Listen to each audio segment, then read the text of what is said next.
الكيس من دان نفسه وعمل لما بعد الموت.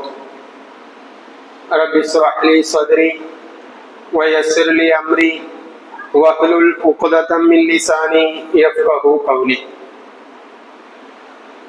கர்ப்ப அறையில் இருக்கும் குழந்தைக்கும் கற்பாறையிலே இருக்கும் தேரைக்கும் உணவளிக்கக்கூடிய எல்லாம் வல்ல ஏக இறைவனாம் அல்லாஹுவின் திருப்பெயர் போற்றி ஆரம்பம் செய்கின்றேன். அல்லாஹ்வினுடைய அருள்வளம் பொருந்திய ரமலான் மாதத்தினுடைய 14 நோன்புகளை நோக்கக்கூடிய பாக்கியத்தை அல்லாஹ் நம் அனைவருக்கும் கொடுத்ததற்கு முதல் கண் நன்றியை தெரிவித்தவனாக, இனி வரக்கூடிய நாட்களிலும் அல்லாஹ்வினுடைய முழு அருளையும் பெறக்கூடிய விதத்திலும் ரமலானினுடைய முழு பலனையும் பெறக்கூடிய விதத்திலும் நோன்பு நோற்பதற்கும் இபாதத்துகள் செய்வதற்கும் அல்லாஹ் நம் அனைவருக்கும் அருள் புரிவானாக. மஸ்ஜித் நபவி உருவாக்கிய உத்தமர்கள் அப்படிங்கிற தலைப்பு தான் இன்னைக்கு.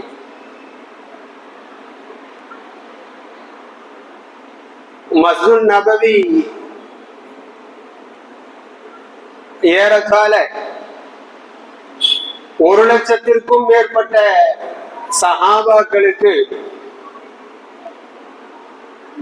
கல்வி கேந்திரமாக, அவர்களை பண்படுத்திய ஒரு புண்ணிய தலமாக விளங்கியது என்றால் அதுதான் யதார்த்தம். 13 ஆண்டு காலம் மக்கமா நகரில் நபி ஸல்லல்லாஹு அலைஹி வஸல்லம் தாவாவினுடைய காரணத்தினால் விரல் விட்டு எண்ணக்கூடிய ஒரு சில 100 சஹாபாக்கள் மட்டுமே இஸ்லாத்தை ஏற்றார்கள். அப்படி ஹிஜ்ரத் செஞ்சவங்களை தான் நம்ம முஹாஜிர்கள்னு சொல்றோம். அவர்களை பண்படுத்தியதும், மேலும் லட்சோப லட்ச சஹாபாக்களை பண்படுத்திய இடமும் மஸ்ஜித் நபவி தான்.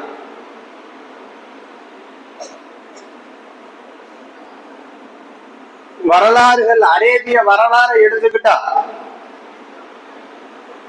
அரேபியர்களை காட்டு அரபிகள்னு சொல்லக்கூடிய ஒரு வழக்கம் இருக்கு. மனித தன்மையற்ற, மனித பண்புகளற்ற நபர்கள் அப்படின்னு சொல்லி சில வரலாற்று ஆசிரியர்கள் குறிப்பிடக்கூடிய அளவுக்கு இருந்தவர்களை எல்லா செயல்களுக்கும் முன்மாதிரியா, ஒட்டுமொத்த மனித குலத்திற்கும் முன்மாதிரி நபர்களா மாற்றிய இடம் மஸ்ஜித் நபவி தான்.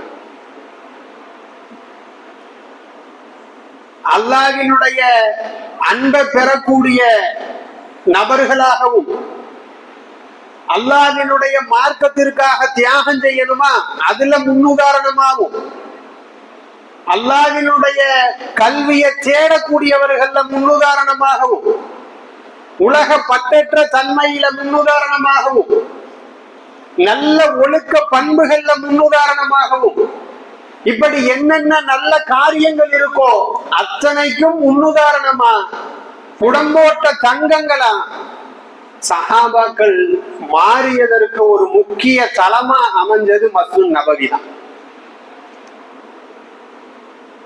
அதுல குறிப்பா சொல்லணும்னா திண்ணை தோழர்களை சொல்லலாம். மார்க்கத்திற்காகவே தன்னை அர்ப்பணித்த பண்பாளர்கள், அல்லாஹ்விற்காக அனைத்தையும் தியாகம் செய்ய முன்வந்த அருமை தோழர்கள், அஸ்ஹாபு ஸஃபான்னு சொல்லக்கூடிய திண்ணை தோழர்களை சொல்லலாம். பிலால் பின் ரபாஹா, வரா இப்னு மாலிக், சகீப் பின் உமர், கைல் பின் சுரகா, ஹாரிஸ் பின் நுஅமான், ஹாசிம் பின் ஹர்மா, ஹன்லலா, ஹக்கம் பின் உமைர், கப்பாப் பின் அரத், குனைஸ் பின் ஹுதஃபா, குரைம் பின் ஃபாத்திஹ், சாலிம் பின் உமைர், இபால் பின் சாரியா, துக்பா பின் சாரியா, தல்ஹா பின் அம்ர், அபூதர் அல் கிஃபாரி, அபூ ஹுரைரா, அப்துல்லாஹ் பின் உம்மி மக்தூம், அப்துல்லாஹ் பின் அம்ர், அப்துல்லாஹ் பின் சயீத், அப்துல்லாஹ் பின் ஹாரிஸா, அப்பாத் பின் காலித், புலாலா பின் உஸைர், மிக்தாத் பின் அஸாஸா, வாபிஸா பின் மத்அல், முகீரா, இப்படி நிறைய தோழர்களை நம்ம அடுக்கிட்டே போலாம். அல்லாஹ் அவர்கள் மீது அளவற்ற அருளை பொழிவானாக. அல்லாஹ்வினுடைய மார்க்கத்திற்காக எல்லா விதத்திலும் அர்ப்பணித்த தோழர்கள், அவர்களை உருவாக்கி பண்படுத்திய இடம் மஸ்ஜித் நபவி. எல்லாருடைய வரலாறையும் நினைவுபடுத்த முடியலைனாலும் ஒரு சில நபி தோழர்களினுடைய வாழ்க்கையில நடந்த மிக முக்கியமான சம்பவத்தை மட்டும் நான் சொல்லலான்னு ஆசைப்படுறேன். அபூ ஹுரைரா ரலியல்லாஹு அன்ஹு திண்ணை தோழர்கள்ல மிகவும் பிரசித்தி பெற்ற நபி தோழர்கள். அல்லாஹ்வினுடைய தூதரோட கொஞ்ச ஆண்டுகள் தான் இருந்தாங்க. மஸ்ஜித் நபவியிலேயே தன்னுடைய இருப்பிடத்தை அமைச்சுக்கிட்ட அபூ ஹுரைரா ரலியல்லாஹு அன்ஹு, நம்ம ஹதீஸை எடுத்துக்கிட்டா நிறைய ஹதீஸுகளை அறிவித்த தோழர்ல முதல் இடம் பிடிக்கக்கூடியவர் அபூ ஹுரைரா ரலியல்லாஹு அன்ஹு. முழுக்க முழுக்க அல்லாஹ்வினுடைய மார்க்கத்திற்காகவே தன்னை அர்ப்பணித்தவர். அதே போல சல்மான் பாரிசி ரலியல்லாஹு அன்ஹு திண்ணை தோழர்கள்ல இவரும் ஒருத்தர். மார்க்கத்திற்காக பல 1000 கிலோமீட்டர்கள் பயணம் பண்ணி வந்த நபி தோழர். கடைசி வரைக்கும் அல்லாஹ்வினுடைய மார்க்கத்திற்காக தன்னை நிலைநிறுத்தி கொண்டவர். அவருடைய கடைசி சூழ்நிலைகளை பார்க்கும் பொழுது மதன் பகுதியினுடைய ஆளுநரா உமர் ரலியல்லாஹுடைய ஆட்சி காலத்துல நியமிக்கப்பட்டாங்க. ஒரு மாதத்திற்கு 5000 திர்ஹம் அவருக்கு உதவி தொகையா கொடுக்கப்பட்டுச்சு. ஆனா அதுல இருந்து ஒரு திர்ஹம் கூட அவருடைய செலவுக்கு அவர் எடுத்தது கிடையாது. அத்தனையும் அப்படியே தான தர்மங்கள் அல்லாஹ்வினுடைய பாதையில கொடுத்துருவாங்க.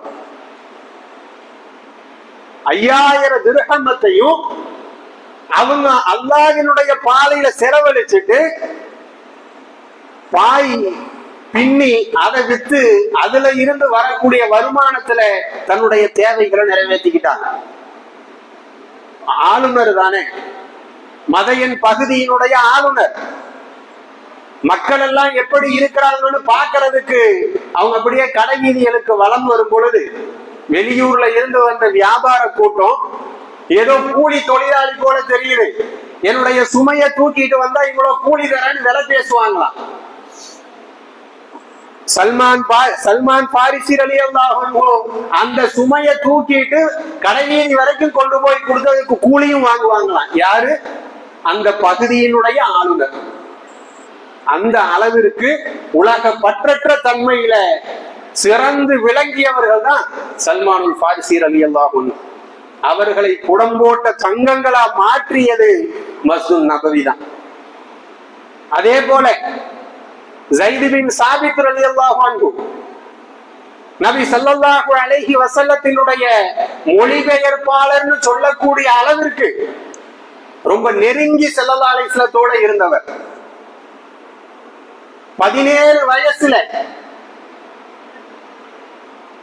வெறும் 15 நாட்கள்ல யூதர்களுடைய மொழியான சுரியானி மொழிய நபி ஸல்லல்லாஹு அலைஹி வஸல்லம் சொன்னாங்கங்கிற ஒரே காரணத்திற்காக கற்றுக்கொண்டவர். குர்ஆனை எழுதக்கூடிய நபரா நபி ஸல்லல்லாஹு அலைஹி வஸல்லம் அவரை நியமிச்சாங்க. ஹாத்திபுல் வஹி, வஹியை எழுதக்கூடியவர்ங்கிற அளவுக்கு சிறந்த ஒரு நபி தோழரா விளங்கியவங்க ஸைத் பின் சாபித் ரலியல்லாஹு அன்ஹு. குர்ஆனை தொகுக்கக்கூடிய பணியை அபூபக்கர் ரலியல்லாஹு அன்ஹு இவர்கள்ட்ட தான் கொடுத்தாங்க. இவர்களை உருவாக்கிய இடமும் மஸ்ஜித் நபவி தான். அதே போல பரா இப்னு மாலிக் ரலியல்லாஹு அன்ஹு திண்ணை தோழர்கள்ல இவரும் ஒருத்தர். எந்த அளவுக்கு வீரம் மிக்கவர் தெரியுமா? இஸ்லாத்திற்கு ஒரு ஆபத்து வரக்கூடிய நேரத்துல போர்க்களத்துல முன் அணியில நின்று போராடக்கூடிய வீரம் மிக்க தோழர். அவருடைய தோற்றம் ரொம்ப மெலிந்த தோற்றம் தான்.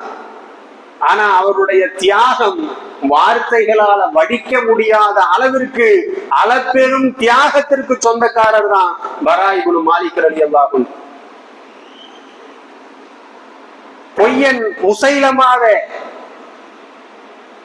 எதிர்கொள்ளறதுக்காக காலித் பின் வலீத் ரலியல்லாஹு அன்ஹு தலைமையில படை அனுப்பப்படுது. முசைலமா கோட்டைக்குள்ள போய் தன்னுடைய கோட்டை கதவுகளை எல்லாம் அடைச்சிடறான். 2 நாள் 3 நாள் 4 நாள் முற்றுகை ஒரு முடிவுக்கு வரமாட்டது.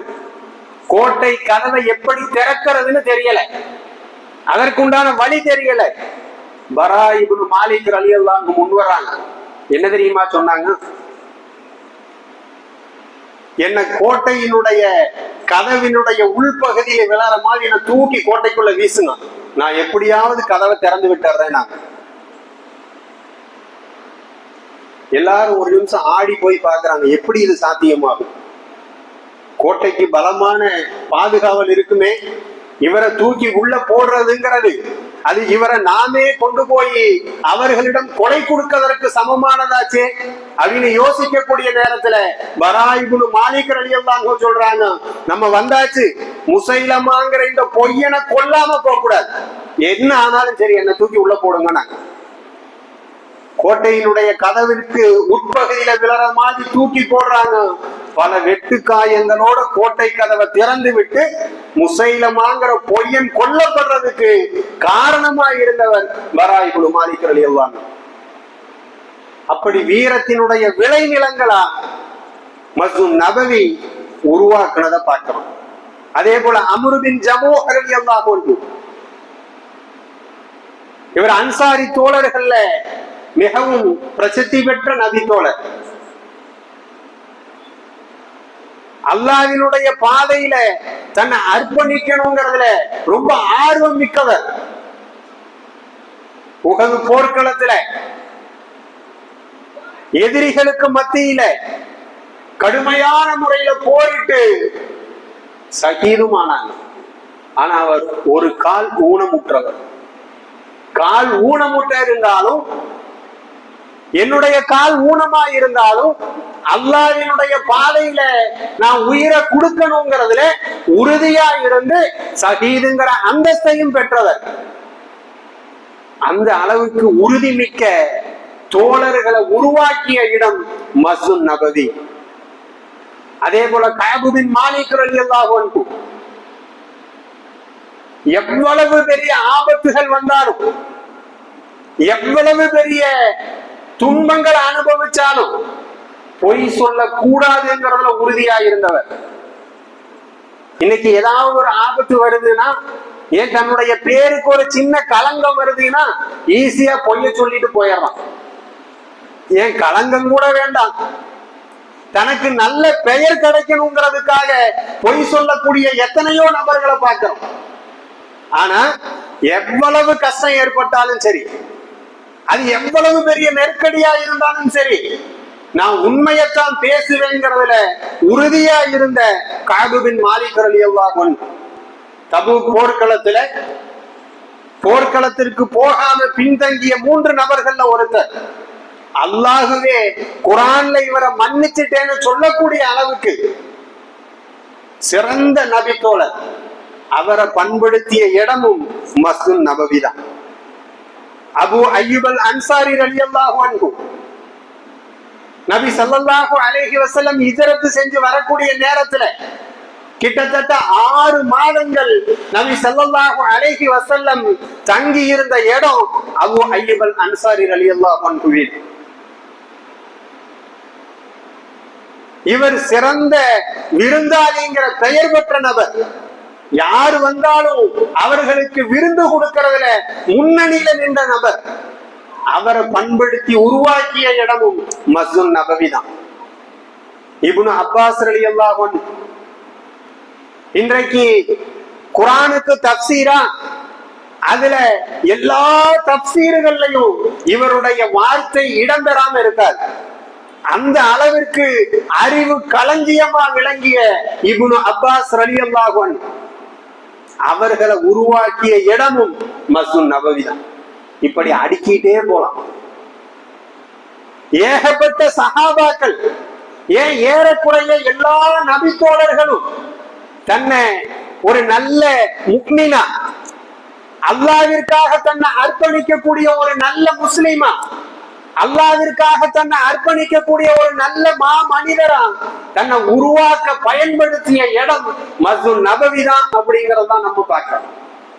இப்படி எல்லா துறைகளிலையும் சிறந்து விளங்கக்கூடிய நபி தோழர்களை, மனித புனிதர்களை, ஒட்டுமொத்த மனித சமூகத்திற்கும் முன்னுதாரணமானவர்களா உருவாக்கிய இடம் மஸ்ஜித் நபவி. ஒரு மஸ்ஜித் நபவி என்பது நாம நேத்தே பார்த்து எல்லா விதத்திற்கும் முன்மாதிரியான இடம். எல்லா விதத்திற்கும் முன்மாதிரியா திகழ்ந்த அந்த மஸ்ஜித் நபவி அது மிகவும் புகழ் வாய்ந்த நபர்களையும் உருவாக்குறவரையும் முன்னணியில இருந்துச்சுங்கிறத பார்க்கலாம். அப்படிப்பட்ட ஒரு முன்மாதிரி மஸ்ஜிதா நபி ஸல்லல்லாஹு அலைஹி வஸல்லம் கட்டமைத்த அந்த மஸ்ஜித் நபவி இருந்ததை பார்க்கிறோம். அது போன்ற மஸ்ஜிதுகளா அல்லாஹ் நம்முடைய மஸ்ஜிதுகளையும் எல்லா மஸ்ஜிதுகளையும் நபி ஸல்லல்லாஹு அலைஹி வஸல்லம் எப்படி கட்டமைத்தார்களோ அது போன்ற கட்டமைக்கக்கூடிய பாக்கியத்தையும், ஒவ்வொரு மஸ்ஜிதும் நபி ஸல்லல்லாஹு அலைஹி வஸல்லம் உருவாக்கிய மஸ்ஜித் நபவியில இருந்து எப்படி உத்தமர்கள் வெளிவந்தார்களோ அது போன்ற நபர்களை உருவாக்கக்கூடிய மஸ்ஜிதுகளா அல்லாஹ் ஆக்கி தரணும்னு துஆ செய்து நிறைவு செய்கிறேன். வாஹிரு துஆனா அல்ஹம்துலில்லாஹி ரப்பில் ஆலமீன். அஸ்ஸலாமு அலைக்கும் வரஹ்மத்துல்லாஹி வபரகாத்துஹு.